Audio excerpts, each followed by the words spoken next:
يمكن القول إن حياة إيران في السنوات الأخيرة صعبة في ظل عقوبات الولايات المتحدة، على الرغم من أن قوتها العسكرية الشاملة لا تزال قادرة على التطور، إلا أن قوتها الجوية تراجعت بشدة.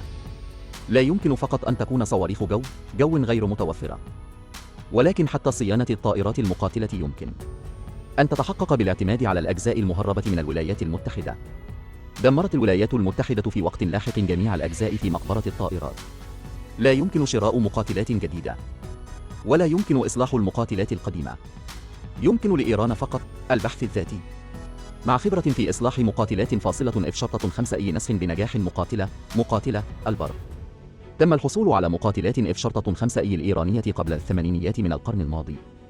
اعتباراً من تدهور العلاقات بين الولايات المتحدة وإيران، زودت الولايات المتحدة إيران بما مجموعه 180 مقاتلة فاصلة F-5 أي. وبعد الثورة الإسلامية الإيرانية، فرضت الولايات المتحدة حصاراً على إيران إلى جانب استهلاك الحرب الإيرانية العراقية، فإن عدد مقاتلات F-5 أي التي يمكن استخدامها أصبح أصغر وأصغر. ثم هناك طريقة واحدة فقط للذهاب: البحث الذاتي. لكن إيران ليس لديها خبرة في تطوير المقاتلات. من المستحيل تطوير نوع جديد من المقاتلات، لذلك بدأت إيران في النسخ، لأن إيران أتقنت تدريجياً القدرات التصنيعية لجسم الطائرة والأنظمة الإلكترونية والمكونات الداعمة الأخرى أثناء صيانة مقاتلات F-5 أي، بالإضافة إلى إنتاج إيران الخاص لأجزاء مقاتلة F-5 أي، وقد تم استخدامه لسنوات عديدة. لذلك وجهت انتباهي إلى المقاتلة F-5 وتطويره بنجاح، ولكنه اتخذ أيضاً اسماً مدوياً: المقاتلة ليتنن. من مظهر المقاتلة فاصلة ليتنن، يجب أن تكون بياناتها الإجمالية مشابهة للمقاتلة فاصلة F-5 أي، ويبلغ طول الطائرة حوالي 15 متراً، ويبلغ ارتفاع الطائرة حوالي 4.06 أمتار، وينتشر الجناح حوالي 8.13 متر. وتم تجهيز مقاتلة ليتنن بأجنحة مركبة معززة، ويعتمد الجناح الداخلي قضيب تعزيز جديد حامل، بحيث يمكن لبيلون الطائرة تحمل وزن أكبر. والجناح الجديد يجعل الطائرة يمكن أن تحمل 1000 كجم مايسنجر -1 ليزر أو ذخيرة توجيه ضوئي دقيقة. بالإضافة إلى ذلك، تم تجهيز قمرة القيادة للطائرة أيضاً بشاشة عرض جديدة وشاشة كاميرا صغيرة، ويمكن تركيب مؤشر ليزر تحت الجناح. وفي الوقت نفسه، قامت المقاتلة ليتنن بتركيب نظام رادار متعدد للوظائف من أصل روسي صممته إيران نفسها. مع وظيفة الرسم، يمكنه رؤية المشهد على الأرض بشكل أكثر وضوحاً، وذلك لتحقيق ضربات دقيقة. ووفقاً لإيران، يتم تنفيذ معظم تصميم الرادار الجديد من تلقاء نفسه. وتم تجهيز نظام مكافحة الحرائق بواسطة مقاتلة إيران من طراز F-4 أي.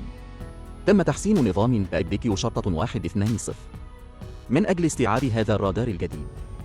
فإن رادار الأنف لمقاتلة ليتنن أطول ب17 سنتيمتراً من فاصلة F-5 أي. بالإضافة إلى الرادار، تعتمد مقاتلة ليتنن ذيلاً عمودياً مزدوجاً مائلاً إلى الخارج، في حين أن مقاتلة F-5 أي هي ذيل عمودي واحد. كما تم تغيير كمية الهواء. والجناح الرئيسي ليتنن يختلف أيضاً عن فاصلة F-5 أي الذي يعتمد تصميم شريط جانبي كبير مشابه لF-18، ومنطقة الجناح الرئيسي ليتنن أكبر من تلك الموجودة في فاصلة F-5 أي من الجناح الرئيسي شبه المنحرف الأصلي F-5 أي إلى جناح دلتا المدبب. ولا تختلف المعدات الأخرى كثيراً عن الطائرتين. أما بالنسبة لأهم المحركات الهوائية للطائرات العسكرية، وفقاً للمعلومات التي حصل عليها البريطانيون، فإن محركات المقاتلة ليتنن هي محركان أوردي-33 يتم إنتاجهما في روسيا. في عام 1997 طار أول نموذج أولي ليتنن بنجاح لأول مرة. بحلول عام 1997 أنتجت شركة صناعة الطيران الإيرانية بنجاح 3 نماذج أولية أخرى. وبحسب المعلومات الصادرة عن إيران، فإن القوات الجوية الإيرانية تطلق على نفسها اسم المقاتلة ليتنن، وهي شبيهة بالطائرة المقاتلة الأمريكية F-18. والقوة أكبر. وفيما يتعلق بتصريح إيران، لا يمكن إلا أن يقال إنه كاذب بعض الشيء بالمقارنة مع المقاتلة الأصلية. فاصلة F-5 أي تتبنى المقاتلة ليتنن ذيلاً عمودياً مزدوجاً ومدخل هواء محسناً. في الوقت نفسه، يتم استخدام نوع جديد من المحركات، مما أدى إلى تحسين القدرة على المناورة والسرعة بشكل كبير. هذا مؤكد. إذا كانت أقوى من المقاتلة فاصلة F-5 أي، فلا توجد مشكلة بالتأكيد. ولكن إذا كانت أقوى من F-18 هذا مشكوك فيه. المقاتلة F-5E هي في الأصل طائرة من الجيل الثاني، وتريد إيران استخدام F-5E كأساس لتغييرها إلى طائرة من الجيل الثالث، وهو بلا شك أكثر صعوبة.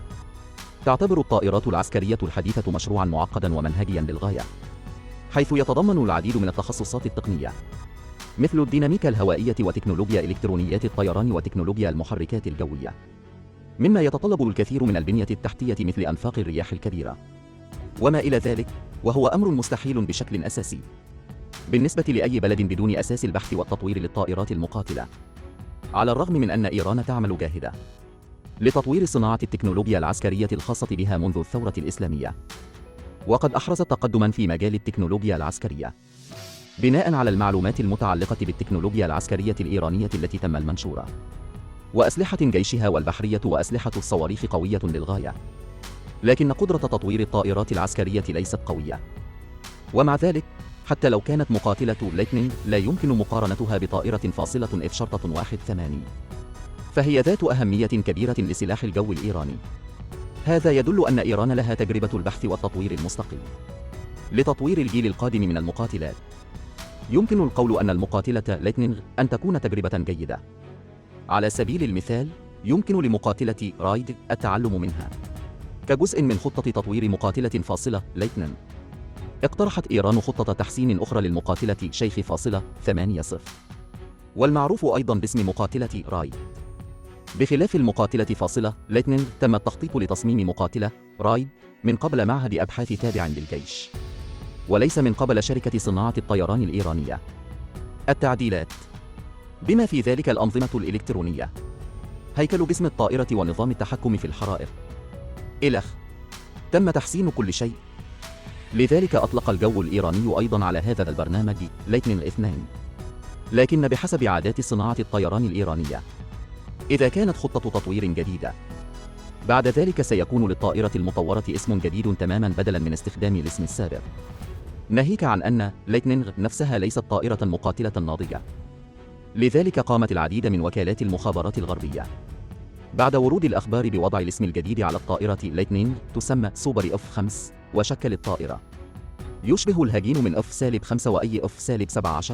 أما مقاتلة رايد فهي تشبه مقاتلة لايتنينغ باستخدام ذيل عمودي مزدوج مشابه لنمط فاصلة F-18 ليحل محل تصميم الذيل العمودي الفردي الأصلي. هذا يؤكد بشكل أساسي أن الطائرة الجديدة تستخدم نظام فلاي باي واير، لأن تغيير الذيل العمودي سيؤدي إلى عدم استقرار الديناميكا الهوائية للطائرة. في مقاتلة رايد، محرك J-85 الذي تم استخدامه من قبل سيتم استبدالها بإيران J-85 الجديدة لديها قوة دفع أكثر من سابقتها. وقد راكمت إيران تكنولوجيا محركات قوية في عملية تقليد محرك T-30. السبب وراء اعتماد إيران تصميم الذيل العمودي المزدوج على المقاتلة رايد هو أساساً لتقليل إشارة انعكاس الرادار على جسم الطائرة. يمكن أن يؤدي تحسين المحرك إلى تحسين قدرة الطائرة على الإقلاع والهبوط لمسافات قصيرة. بالإضافة إلى ذلك، فإن أجنحة الطائرة أكبر من أجنحة فاصلة لايتنينغ، مما يسمح لجسم الطائرة بحمل المزيد من الوقود، وبالتالي زيادة المد مقارنة بلايتنينغ. فإن الرادار المجهز بمقاتلة رايد أقوى وأطول مدى للرصد. بالطبع، على الرغم من أن كلا من لايتنينغ ورايد قد خضعوا للعديد من التحسينات، إلا أنه لا يوجد مقاتل من الطراز العالمي. ما رأيكم يا أصدقائي؟ يرجى ترك تعليق أسفل الفيديو. أراك في المرة القادمة.